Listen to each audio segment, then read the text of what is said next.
welcome to Candid Conversation. Yesterday I talked about general economic and political, the way things work. I talked about the Hegelian dialectic, which basically says that you've got two opposing ideas, and out of the opposing ideas comes a new synthesis. And that's what they just keep doing in America. The elites running everything. The president isn't in charge.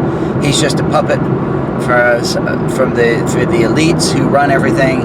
And so you have the Democrat and the Republican are just two sides of the same coin, and they're told what to say, what the agenda is. A lot of times you have presidential speech writers. They even get it down to their very words on what they say. Now, with Trump, he's pretty smart, so he can ad-lib a lot of stuff, but so they don't really do that with him as much, but he still has to keep within his agenda. And so you have, and so they'll have a Democrat versus Republican, and they'll try to pass something, get a specific aspect going, and then once they're ready to move on to something else, then they go to another president, and he goes and he does that aspect. And so they keep pushing their agenda, which is to get more and more control over people, have more and more power, more and more money. And the Rothschilds, the Rockefellers, they're the ones with the most in all of this in the U.S., the assets in the U.S. There are really 12 families of the Illuminati, and there's a 13th that is considered the bloodline through which the Antichrist will come. And Trump is big on bloodlines, and so he probably believes that he is part of that Illuminati bloodline, and so he thinks he's going to get that power, the satanic power, through him and controlling the U.S., but really people are controlling him. But ultimately the goal is to have somebody that mimics Jesus Christ, the Antichrist, and put him there in Israel to rule over the entire world, as the book of Revelation says will happen. So it's not an accident that you've got Trump, who promotes Israel. He had Biden, and he didn't like Israel so much, but now Trump does. And it's just all smoke and mirrors, because really the agenda is to promote Israel, to bring it to the forefront, so that that one world ruler can be there in Israel, the Antichrist there. But and so they play off of each other, having a good versus evil type thing to bring out their agenda. And a lot of times it's harder to see because you have these term limits with the presidents. But it was easier to see this time, because you look at Trump when he got in 2016, and you look at what he did, and then you go to 2020 with Biden, and now Trump is in 2024, and you can see his agenda is different. I mean, the way he's acting, the last Trump here, he's not as antagonistic against people. He's, the way he's acting, and his agenda, what he's pushing. I mean, he was all about building the wall before, but and he is now. I mean, there's some things, illegal immigration, some things that he is still promoting, but there's other things you think, where did he come up with that? Until he got elected, did we find out, oh, well, we should get Panama back from the Chinese, the Panama Canal, and we should annex Greenland, and we should make Canada the 51st state. Then all of a sudden Trudeau was resigning, and you got all these changes that take place, and he never did that before. Tariffs, I think he did have some increased tariffs with China in his first presidency, but you didn't really hear it talked about. And now we have, now that's a big deal right now with the tariffs that he's passing in Mexico, but then and Canada, but now they've got a pause in the tariffs, and I don't know what all is going to happen with that. But it's all part of the agenda to bring in that Antichrist. Satan is the one, he is the god of this world, according to 2 Corinthians 4:4, and he's the one pulling the strings there with the elite. The elite, when Jesus was there on the mountain in Matthew chapter 4, the devil took him up on that mountain and says, all I will give to you, all these kingdoms of the world belong to me, and I will give it to you if you bow down and worship me. And Jesus understood, he had faith in the Father's plan, to reconcile the world back to himself. And so Jesus, he's not going to abandon the Father. He's going to go by the Father's plan. But a lot of these world leaders, they walk by sight, not by faith. And so they're willing to go along. They're willing to be that sellout and to do what Satan would want them to do.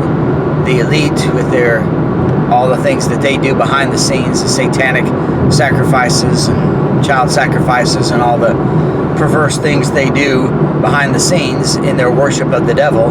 And then he gets them to do what he wants them to do, and then they get their puppets in to control all these nations and things. And so the people that you see as the rulers really aren't the true rulers of the world. And you can see what Trump is doing, because ultimately the world is going to be ruled by an Antichrist from Jerusalem, and he's going to use communism. If you don't take his mark, you can't buy or sell. And that mark then is implanted in either the right hand or in the forehead. And it makes sense that these digital currencies, it would be some kind of computer chip that's implanted, and these digital currencies would be used. You can take your phone now a lot of times they want you to scan some QR code from your phone, and eventually the plan is to have the phone in your body. There's some things you can't do without a smartphone. I don't have a smartphone. I couldn't get IRS access to file taxes for my employer without a smartphone. I had to borrow my boss's smartphone to do that. Because, well, what does that have to do with taxes? Well, the IRS is the one having that rule, and so they want to control you. So they can track you with the smartphones. But, of course, the smartphone, if I don't want to be tracked, I can just leave the smartphone behind. But they've gotten it to the point where people really feel like they can't live without it. They got to, wherever they go, they got to take that phone. So that way they can track you. So then eventually they implant the phone in your body, and then that way you don't have to worry about carrying it with you because it's always with you, and they can track you all the time. And so then, you can pay what Apple Pay, Google Pay, you can pay things through your smartphone. And so it's not a far stretch then, if the phone is in your body, that they could just go ahead and implant the chip. And that would be the mark of the beast.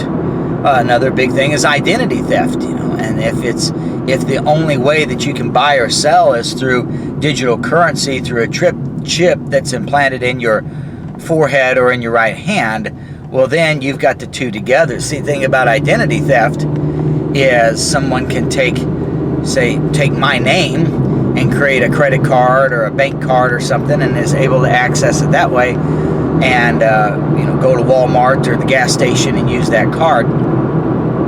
And then it looks like me. I know when it used to be that you had to, when you use a credit card, you had to show your ID with every credit card purchase. You had to show that's you. And then they got to where they just signed the back and they checked the signature.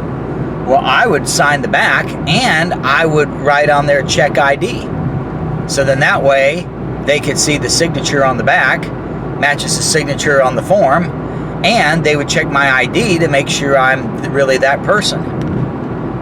They don't do that anymore. I don't think you ever sign the back of the card. I haven't checked, but I don't think I sign my credit cards. They never check it now. And they don't check your ID.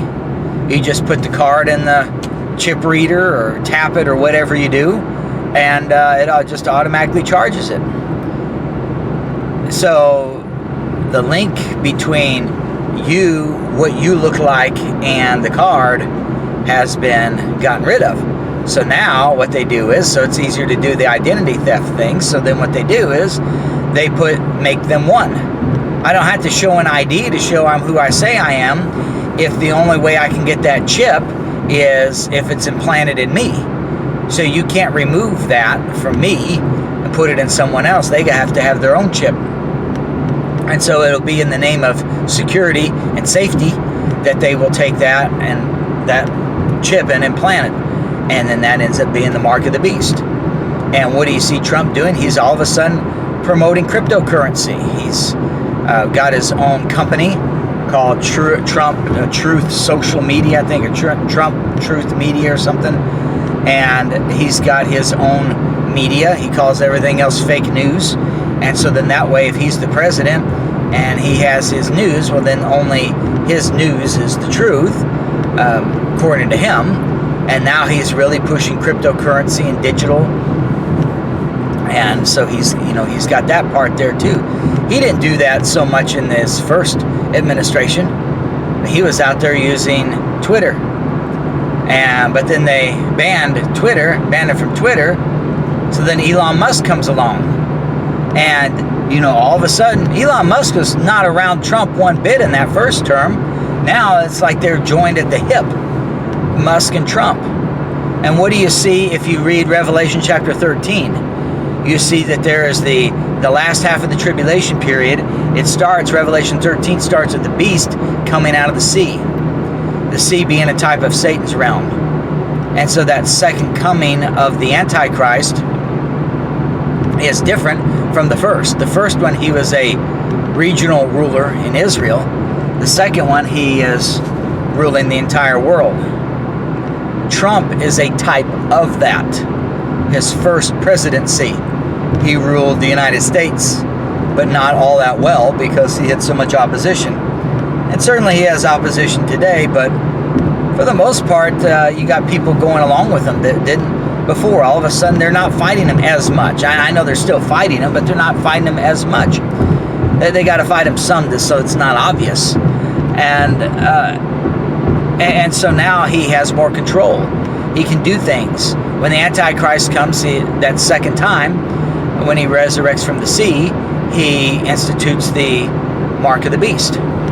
At the same time, or right after he is resurrected from the sea, there's the false prophet. He comes. He was apparently part of the first 3.5 years as well, but now he comes as one who is the right-hand man of the Antichrist. And he's the one who gets them to create an image and to bow down to that image. If they don't, they are to be killed. And he causes that image that it can speak and that it can kill those who will not bow down to it. Well, that's a type of artificial intelligence then. I mean, if you create something and then you have people bow down to it, and if you don't bow down, it can actually speak, it can cause people to be put to death. Well, that's some kind of intelligence to be able to do that, and that's that artificial intelligence. Ephesians 2:2 says that Satan is the prince of the power of the air. And the internet and this quantum physics and all this type of stuff, this artificial intelligence, has to do with what's out there in the air, the cloud. And so they create this image of the beast, and the false prophet is the one orchestrating this, getting people to worship. First, he gets the people to create the image of the beast, give it to the Antichrist. The Antichrist accepts it. He gives power unto the beast so it can talk and it can kill people who don't bow down to it. And then he institutes the mark of the beast. And if you don't take the mark, you can't buy or sell. So you have the political control by killing people if they don't bow down to the image. So that's the religious aspect.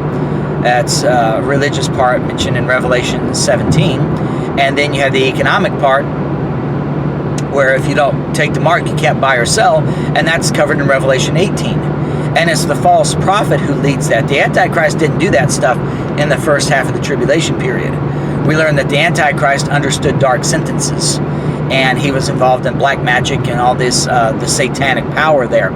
But it's really the false prophet who brings, and he's just the regional ruler there in Israel. But it's really halfway through when the false prophet arises and the Antichrist arises from the sea, that he becomes the world ruler, and the false prophet is the one who brings the Antichrist into the forefront by having people worship the Antichrist with an image, to bow down to that image, and then also to take the mark. So the image would be artificial intelligence, that it can cause people to be killed, it can speak, and then the mark then is controlling the currency, the economic powers, and the economic stuff is covered in Revelation 18. And you can see that that's what's going on with Trump and Musk. Trump is now again, he's not the Antichrist.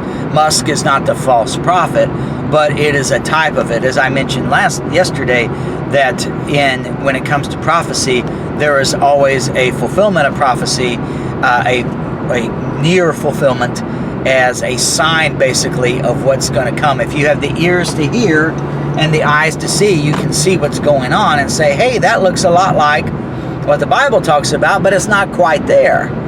And so then it will say, okay, well then I can believe that it's like God giving people advance warning of what is going to take place.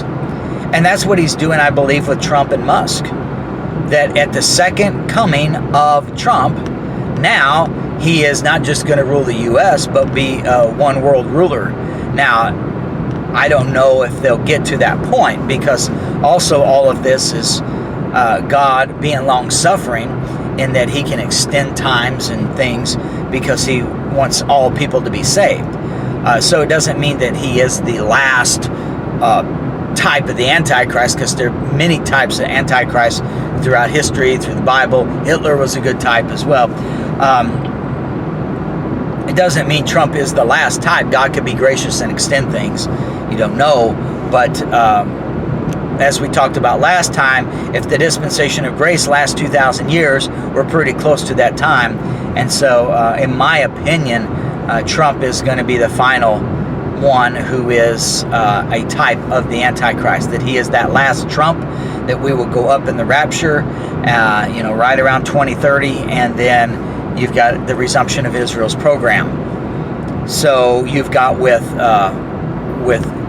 Trump and Elon Musk now, that alliance there, Elon Musk sort of being the technology leader, leading people to follow Trump, and the false prophet is the technology leader, because he has the people create an image, and that image ends up being artificial intelligence, where if they don't bow down, they will be killed. And Musk is a big technology type of person. Then he also creates a mark of the beast, and that's that chip, the computer chip that's inserted into the right hand or into the forehead. And you can't buy or sell if you don't have that. So that way he controls both the political, religious realm with an image, and the economic realm with a chip. And you've got Musk today being a type of the false prophet, then controlling with the technology aspect and the big push in AI. If you look at this second term of Trump, the last Trump, then what you see is a big push for artificial intelligence, a lot of money geared toward that. You got Musk there at the, what is it called? DOGE. It's the Department of Governmental Efficiency, getting rid of agencies. I mean, just yesterday he got rid of he didn't get rid of him. USAID is taken over by Marco Rubio, and you got people calling all this stuff unconstitutional. This United States hasn't been operated by the Constitution since at least 1913. The federal income tax laws are unconstitutional. A lot of things that Woodrow Wilson did were to promote that last time's agenda, that the elites had the plan to create 3 world wars, and at the 3rd world war, then the Antichrist would be brought in. But God in his mercy allowed it to continue after World War II.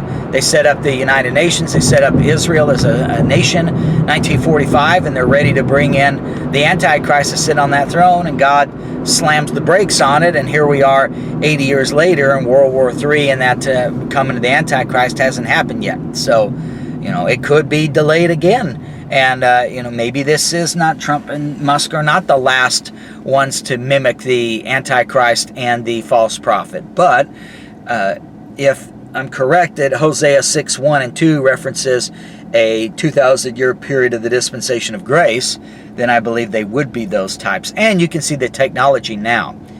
How was Revelation 13 going to take place? How do you have an image that speaks and can kill people? The practicality of all of that, and how do you have a mark to control buying and selling? If you go back 100 years, you probably couldn't answer that question. But today, we can. There are people, Sweden for example, they've already implanted chips in people's right hands, which would be a way to identify them. And so you could put money toward that. And we've already got artificial intelligence, robots that can speak and do stuff. And I think Musk has already warned about how they might, turn against us as a type to show you, well, that's what it is, that God says that the Antichrist is going to come. There's a false prophet who's going to have, basically, it's going to be AI image that will kill people who don't bow down. And then you've got a chip planted in the right hand or in the forehead, whereby they have to have in order to buy or sell, and that's the mark. And what do you see with Trump's agenda? You've got him a big push toward changing around the government, not being that constitutional form. He's there sitting there signing all these executive orders. If you're signing executive orders, this isn't a constitutional democracy. This is a dictatorship when you can sign a bunch of orders. And there was a lot of pushback against that in his first term because it wasn't time for him to go forward. But now it seems like it is time, and so now people are sort of stepping aside, and he can take over the Panama Canal and take over Greenland and do all this other stuff, annex Canada. I don't know if he'll do all of that, but you can see the push toward him being basically a one world ruler, taking over the world, with a Musk as the false prophet on his side to bring about artificial intelligence. There's a lot of money going toward that in the government there. And then you've got the economic part with the digital currency. A lot of money going to cryptocurrency, digital currency with Trump's administration. And so there's a great big, you see the changes that are being taken place, and then controlling the truth, that Satan turns the truth of God into a lie, and having that lie program. So you got to, think about the truth. The truth isn't threatened by lies, but lies are threatened by the truth. So you got to put down people talking the truth, which is why the image of the beast comes along. If you don't bow down, you have to be killed, so they can put down the truth. That's the whole purpose of that. Now, I don't know if Trump is going to institute something like that, and he is just a type of the Antichrist, not the real Antichrist, but you can see he's already created his own company. It's publicly traded on the stock exchange, symbol DJT, Donald John Trump. And it's Truth Social Media, but he's also got cryptocurrency that he talks about there, secure payment stuff there in that company. And so, it's setting up to, you can see he's been talking about taking over TikTok and having an agreement with them. Well, if he's got the Truth Social, he's got his own publicly traded news company that he owns, how can he make this joint venture with TikTok? Is he going to, in other words, is he going to get a monopoly on the news, calling all the other news is fake? So then that way he controls it, and that way they can make sure the lie program is propagated. Just the other day, I think yesterday, he announced a sovereign wealth fund. He says all this other countries have it, the U.S. doesn't, and it's basically a fund by which the United States can, like TikTok will be part of this, where you create a joint venture where the government owns shares in these corporations. And it's, of course, they say that the American people own it because it's assets on the balance sheet for the federal government, but it's the government that has it and controls those shares. And so there you've got the, going more over into communism. If shares of publicly traded companies are in the hands of the federal government, well, then they're not privately owned companies anymore. They're owned by the government. So eventually you come into a communism there. And that's what Trump is leading everybody into. So you see with the last Trump, like I said, when you have presidential changes, they can make changes and you don't really notice it because you say, oh, well, Clinton's different from Bush and Bush is different from Obama, and all that. But here you've got a president who was one term, then Biden comes in. Now you got Trump back in for a second term, and all of a sudden his priorities and his things, there's some similarities, but there's a lot of things that are different now. And he's been talking about stuff that you didn't hear him talk about before. Well, it's because the agenda has changed when they had the Democrat versus the Republican, and then a new synthesis comes to where they're gradually getting over to that new world order. And so his agenda from the elites who are controlling him is different now than it was in his first term. All right, thanks for watching.